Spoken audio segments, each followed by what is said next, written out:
बद्दल जे आता नेते त्यांच्यासोबत त्यांच्यावर कारवाईची मागणी सध्या होत आहे. विरोधी पक्षाला टीका करण्याशिवाय दुसरा कोणता पर्याय नाही.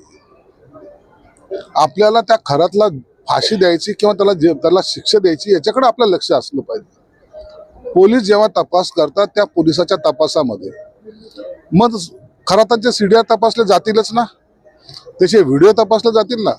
मग त्याच्यामध्ये जो कोणी दोषी असेल, जो कोणी असेल, तो राजकीय पक्षाचा जरी असला तर त्याच्यावर कारवाई झाली पाहिजे हे सर्वांचं मत आहे. म्हणून याच्यामध्ये कुणाला वाचवण्याचा किंवा कुणाला पाठीशी घालण्याचा हा प्रयत्न सरकारकडून केला जाणार नाही. सगळ्यात मोठं महिलावर झालेले जे अत्याचार आहेत, पैसा कमवणं त्याच्यासाठी बंधुगिरी करणं हा वेगळा आहे, पण महिलावर झालेले जे अत्याचार आहेत त्या संदर्भामध्ये अशा नालायक माणसाला अखेर मरेपर्यंत एक तर त्याला काही फाशी झाली पाहिजे किंवा हा जेलमध्ये मरेपर्यंत राहिला पाहिजे, हे शासनाची सुद्धा भूमिका आहे. म्हणून आता तातडीने हे तपास जेव्हा पूर्ण होईल त्याच्यावर फास्ट ट्रॅक कोर्टमध्ये त्याच्यावर केस चालवावी आणि तातडीने त्याला सजा, मला वाटतं सजा फार मोठी राहील. 200 कुठे 500 कुठे 2000 असे किती व्हिडिओ आहेत त्याचे, मग अगणित व्हिडिओ जे आहेत त्या माध्यमातून मला वाटतं आता याचा तो रामराम झाल्याशिवाय राहणार नाही ना, हा जेलमधून कधीच आयुष्यात बाहेर येणार नाही.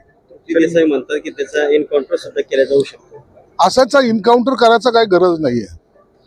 त्याला तडपू त्याच्या सजा त्याला मिळाली पाहिजे. त्याला प्रत्येक क्षणी केलेल्या पापाची आठवण झाली पाहिजे. म्हणून अशाला अत्यंत क्रूर पद्धतीने ही शिक्षा दिली गेली पाहिजे. उद्धव ठाकरे आज खासदारांची बैठक घेत आहे टायगर ग्रुपच्या संदर्भामध्ये. उद्धव ठाकरेंना तर माहिती त्यांचे खासदार त्यांच्याकडे टिकणार नाही, आमदार टिकणार नाहीत. जेव्हा जेव्हा असा उठाव होतो त्या टायमाला त्यांना ती जाग येते आणि ते अशा बैठका घेत असतात. परंतु आता मला वाटतं उभाठा गटाकडे त्यांचे खासदार काही दिवसापुरतेच आहेत, ते त्यांना जय महाराष्ट्र केल्याशिवाय राहणार नाहीत. दीपक केसकर यांनी उपमुख्यमंत्र्यांची भेट घालून दिली होती आणि ते गुवाहाटीला गेले, जे SIT पण लागू करायचं. हो, सगळ्या चौकशा करा ना, सगळ्या चौकशा झाल्या पाहिजेत. एक चौकशी काय, सगळ्याच चौकशी झाल्या पाहिजे. याच्याशी जो संबंधित असेल, जो या कटकारस्थानामध्ये असेल, ज्याने ह्या कांडमध्ये सहभाग असेल त्या सगळ्यांना शिक्षा झाली पाहिजे हे आमचं मत आहे.